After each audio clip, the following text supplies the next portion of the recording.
The first time the Duke of Ashford heard the bride was ugly, he laughed. Not because it was funny, but because it was useful.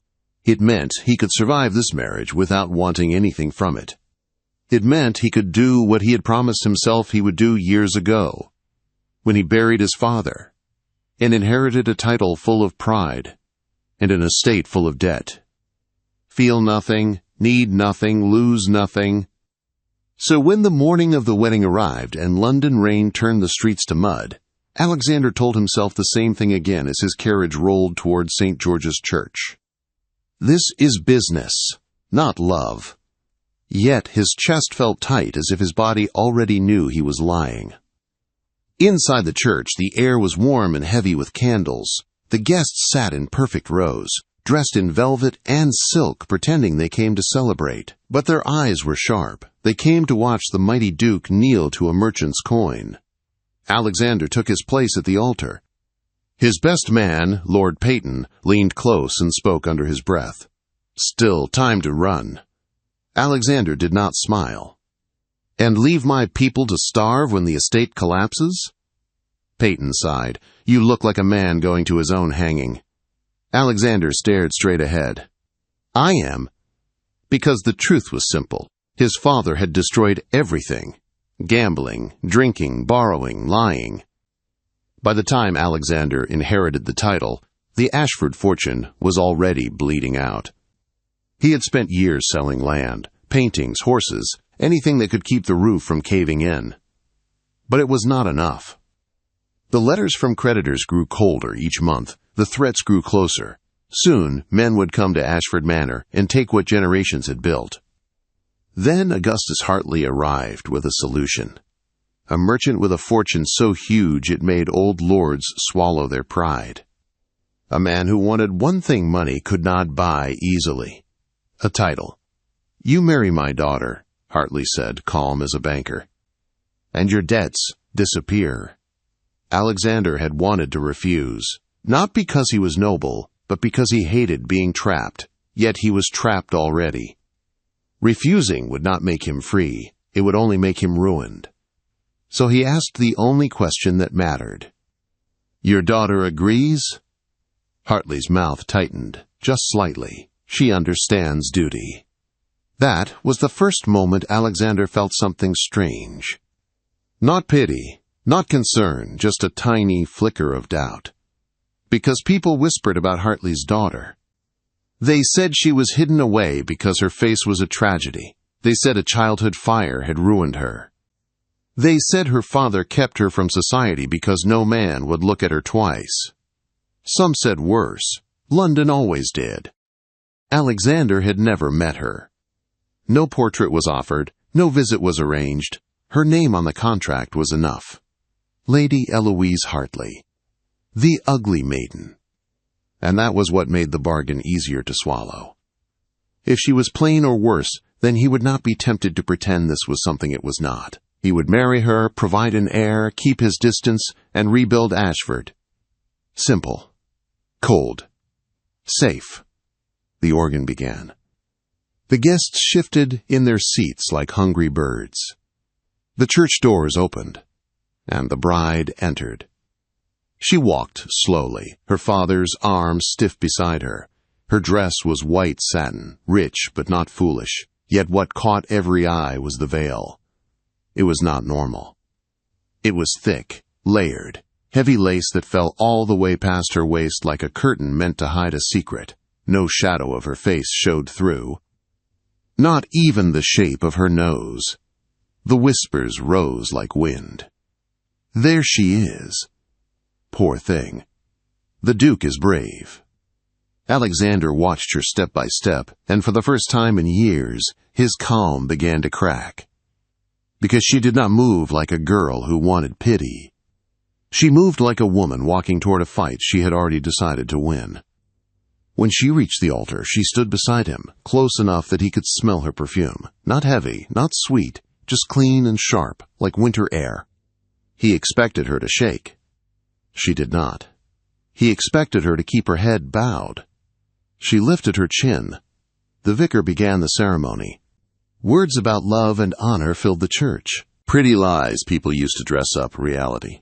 Alexander spoke his vows clearly, as if his voice could turn duty into something respectable. Then came her turn. Eloise Hartley spoke softly, but every word landed without fear. "I will." Not trembling, not weak. Alexander swallowed. Something about her voice made his stomach twist, like he was standing at the edge of a cliff and only now realizing how far down it went. The vicar smiled, pleased. Then he said the words every person in the church had been waiting for. "You may lift the veil." A strange stillness fell. Alexander's hands rose. He told himself he did not care. He told himself he had already accepted the worst. Yet his fingers were not steady when they touched the lace. The veil felt cool and expensive, like the kind of thing meant to impress and distract. He hesitated for one heartbeat, and in that heartbeat he realized a terrifying truth. If she truly was ugly, this would be easy. If she was not, he pushed the thought away. Then he lifted. The lace rose. Light fell across her face, and the Duke of Ashford forgot how to breathe.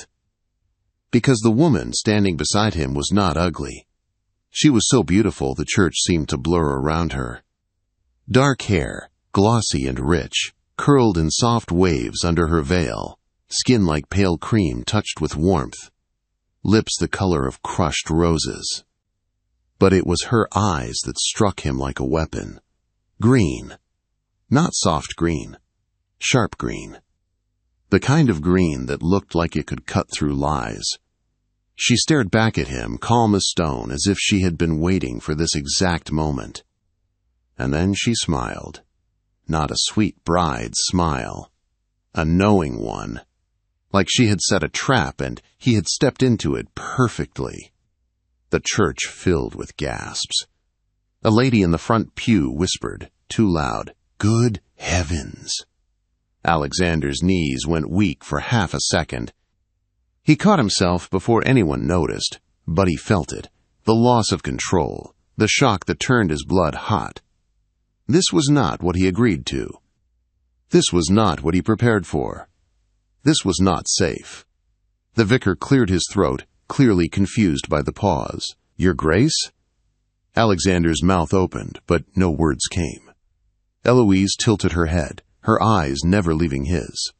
Her smile stayed in place, quiet and cruel like a blade hidden in silk. And then she whispered, so softly only he could hear. "Now you understand." His pulse slammed in his ears. "Understand what?" he forced out. "That you married me blind," she said. "And you will regret it." Alexander stared at her, heart pounding, while the church waited for him to kiss his bride. He had walked into this wedding, thinking he was the one making the sacrifice. But in that moment, as Eloise Hartley looked at him like a woman who held a secret powerful enough to break him, the Duke of Ashford realized the truth. He was not the one buying. He was the one being bought. And he had no idea what she planned to take from him. The vicar spoke again, nervous now. "Your Grace, you may kiss the bride." The whole church held its breath. Alexander's mind screamed to step back, to regain control, to remember why he was here. Debt, duty, survival. But Eloise's eyes did not beg. They dared. He leaned forward like a man under a spell.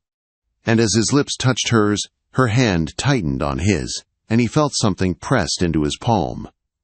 A folded piece of paper. Small. Hidden. Deliberate. His breath stopped. Because only one kind of bride passed secret notes at the altar.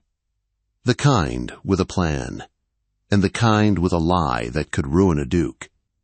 Alexander pulled back, his face still calm for the crowd, but his hand burning like it held fire. Eloise smiled sweetly for the church now, the perfect duchess. But her eyes told him the truth.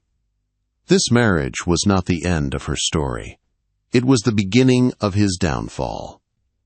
And the secret in his hand would decide which of them survived it.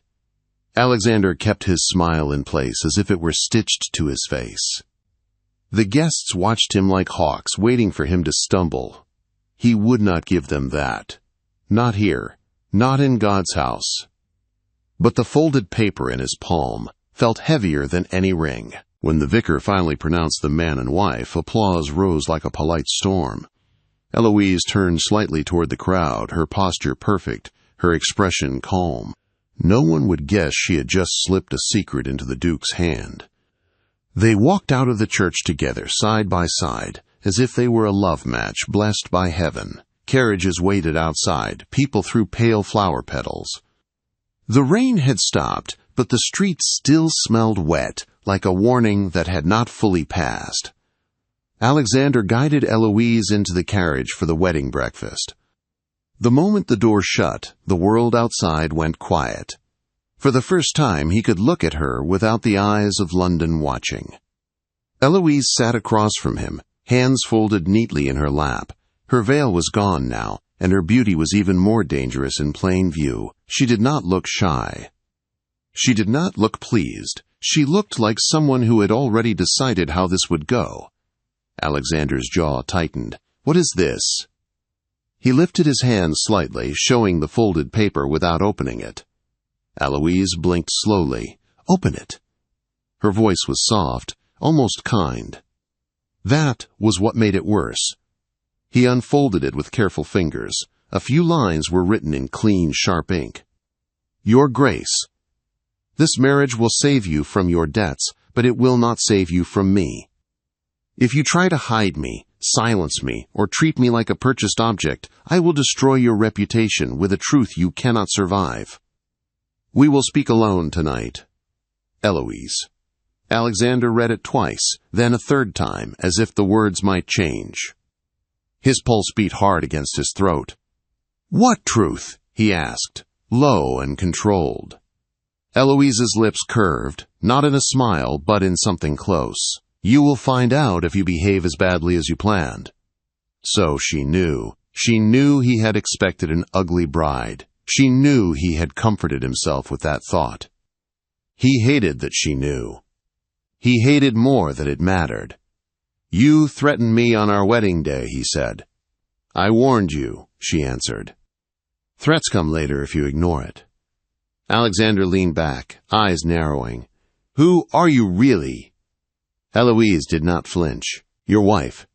"That is not an answer. It is the only one you deserve at the moment." The carriage rolled over stones, and the silence grew thick. Alexander wanted to shout. He wanted to grab her wrist and force answers from her. He had learned to keep control through years of watching his father lose it, but control felt slippery now, like soap in his hands. The wedding breakfast was held at Hartley House, an enormous home in a grand square, built to scream wealth, even if it could not claim old blood. Crystal chandeliers hung like frozen tears. Plates of fine food filled the tables. Guests laughed too loudly, pretending this was romance and not trade. Eloise played her part flawlessly. She greeted ladies with calm grace. She spoke to old men with polite respect.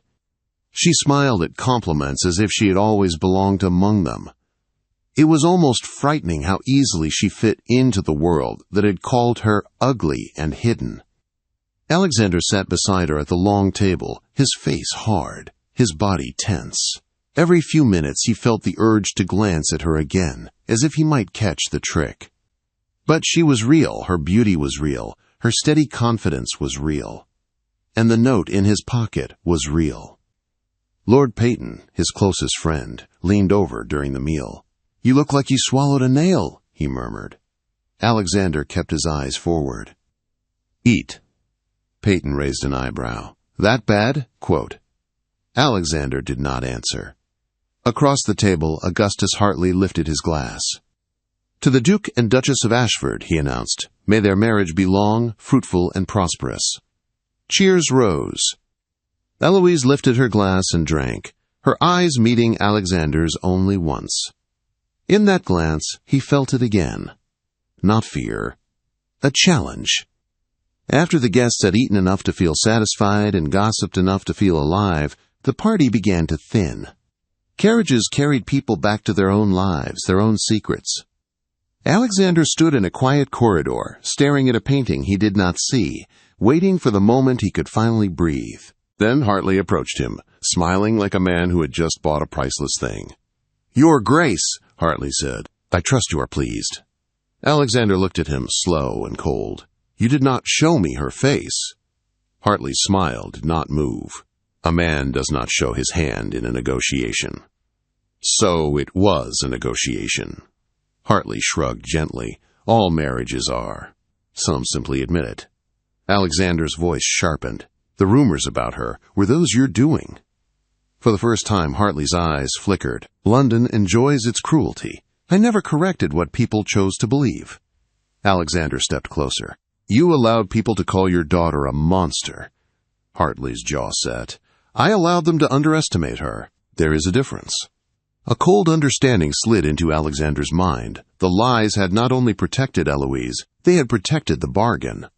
An ugly bride was easier to accept. A hidden bride was easier to marry without questions. Hartley lowered his voice. "My daughter is not fragile, Your Grace. She is not a girl to be handled like glass. If you try to treat her as one, you will learn what she is capable of." Alexander's mouth tightened. "Is that a warning?" Hartley smiled again, too smooth. "A suggestion."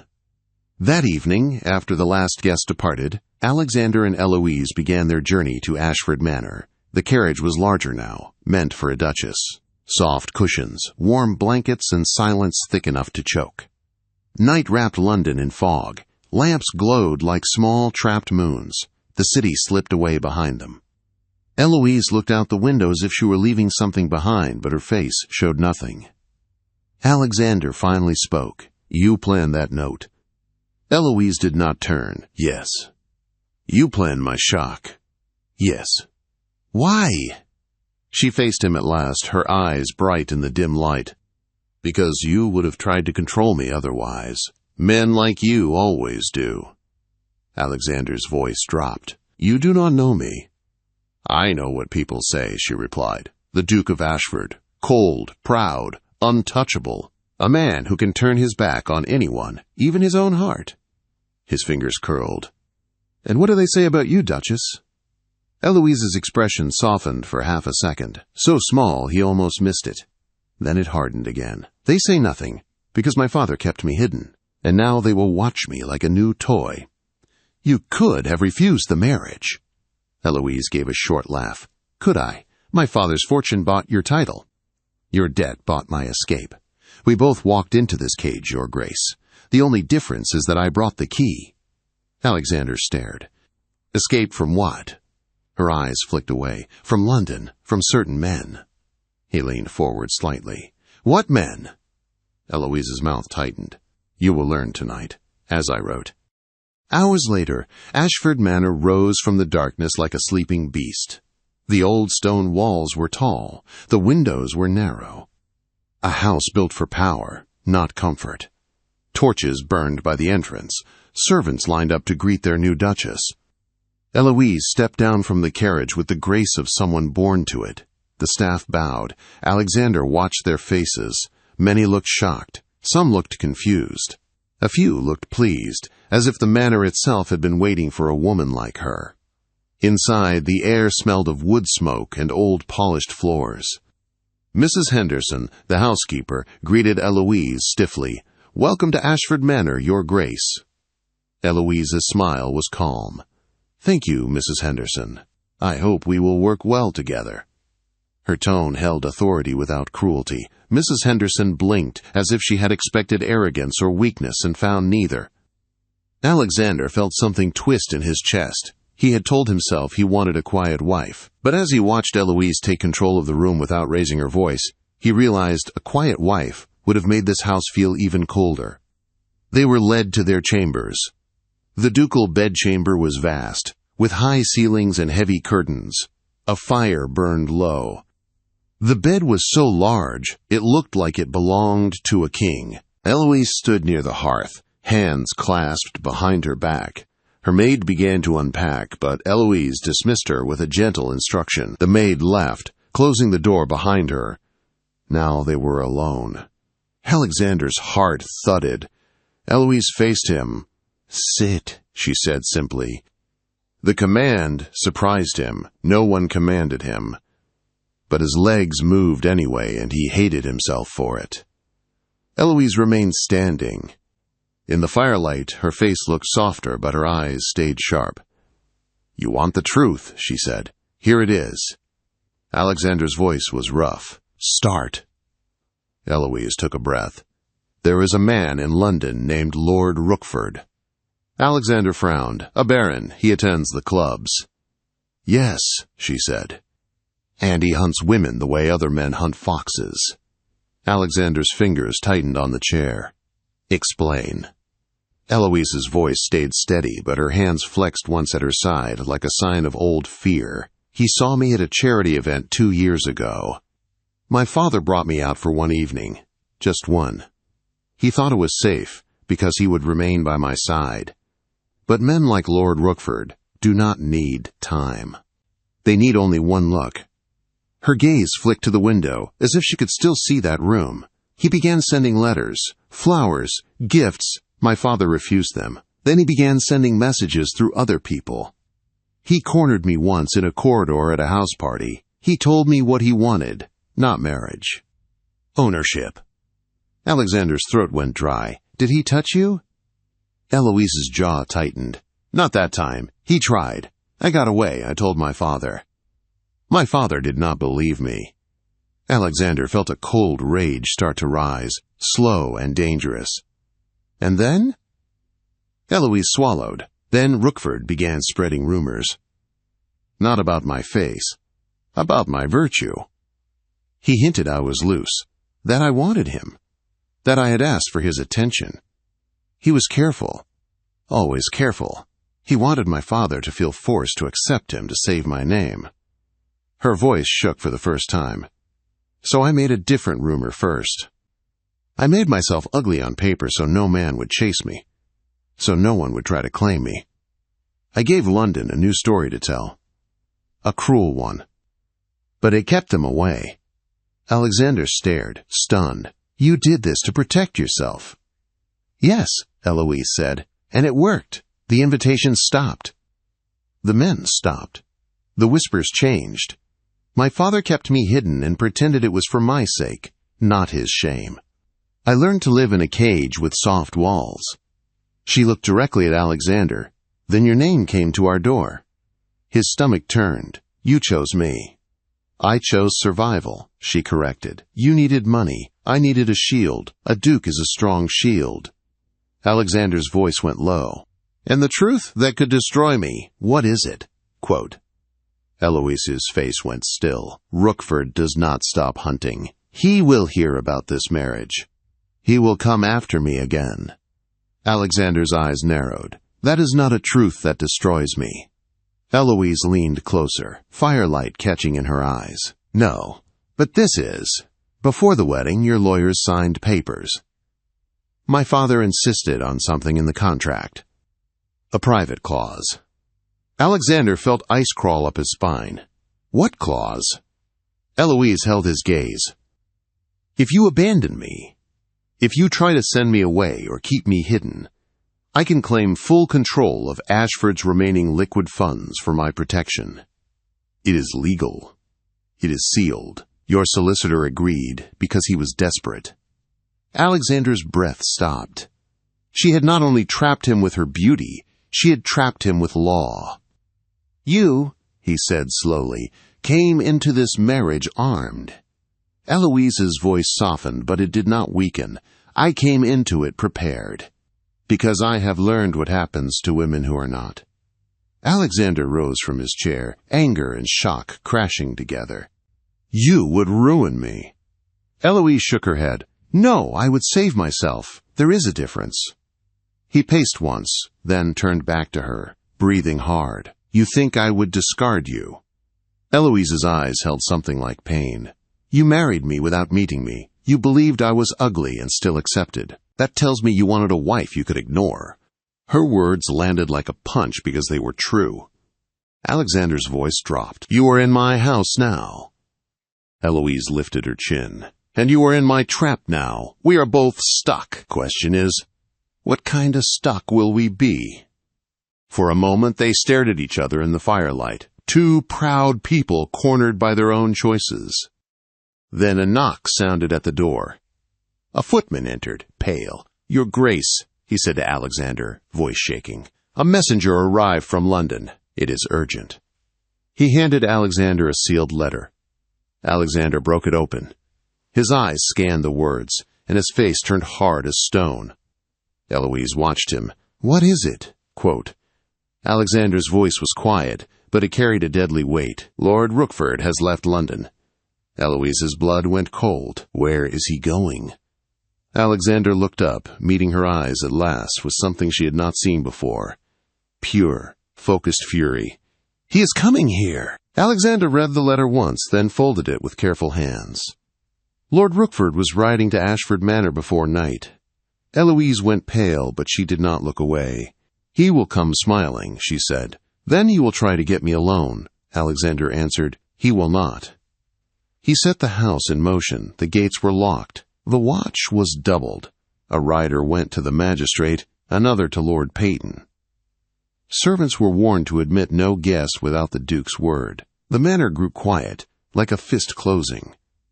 At dusk a carriage rolled up the drive. Rookford stepped out with a grin, dressed like a man arriving at a ball. "Ashford," he called, "I came to check on your bride." His eyes found Eloise at once, standing inside the open doors, her back straight. Alexander met him on the steps. "You are not welcome," he said. Rookford laughed softly. "Do you fear a friendly visit?" Alexander's voice stayed flat. "I refuse you." Rookford tried to look past him. "Duchess," he said, smooth as oil, "London misses you. Tell your husband you deserve better." Eloise did not speak. Alexander moved between them. "You will not speak to her," he said. "You will not look at her." For a heartbeat, the charm slipped. "You do not know her," Rookford hissed. "She lies." Alexander turned slightly so the servants could hear. "I know enough," he said. "You chased her, threatened her, and tried to ruin her name when she would not bend. That ends today." The yard went silent. Rookford's face tightened. "Men hate wives who make trouble," he snapped. Alexander's eyes were cold. "Only weak men do." Rookford stepped forward, aiming for the doors. Alexander lifted one hand. The guards blocked him at once. "Leave," Alexander said. "If you return, you will be arrested. If you write to my wife, I will take your letters to the magistrate. If you speak her name again, I will answer you where everyone can hear." Rookford looked around and saw the change. No one smiled for him now. He backed away, cursed, and climbed into his carriage. The gates shut behind him. Eloise's knees shook after the danger passed. She pressed a hand to the wall, breathing hard. Alexander reached her in 2 steps. "Are you hurt?" he asked. She shook her head, and tears finally fell. "I thought I would always be alone against him," she whispered. "You are not alone," Alexander said. "Not if you will have me." That night the fire burned low in the ducal chamber. Alexander stopped a few feet from her. "I married you for duty," he said, "and I expected to feel nothing. I feared your beauty because it made me want you, and wanting you made me afraid. I hid behind pride." He swallowed. "I am done hiding." Eloise lifted her eyes. "I hid behind an ugly story to survive," she said. "I never meant to trap you." Alexander shook his head. "You did not trap me," he said. "You woke me." He knelt, not for the crowd, but for her. "Stay," he said. "Not as my bargain, as my wife, as my equal." Eloise reached down and pulled him up. "Then stand with me," she said. He did. He kissed her like a vow. She rested her forehead to his and whispered, "No more secrets." He whispered, "No more fear." He held her, and the old fear in her bones began to loosen. Inside Ashford Manor, the veil was gone, and for the first time the marriage felt like a choice.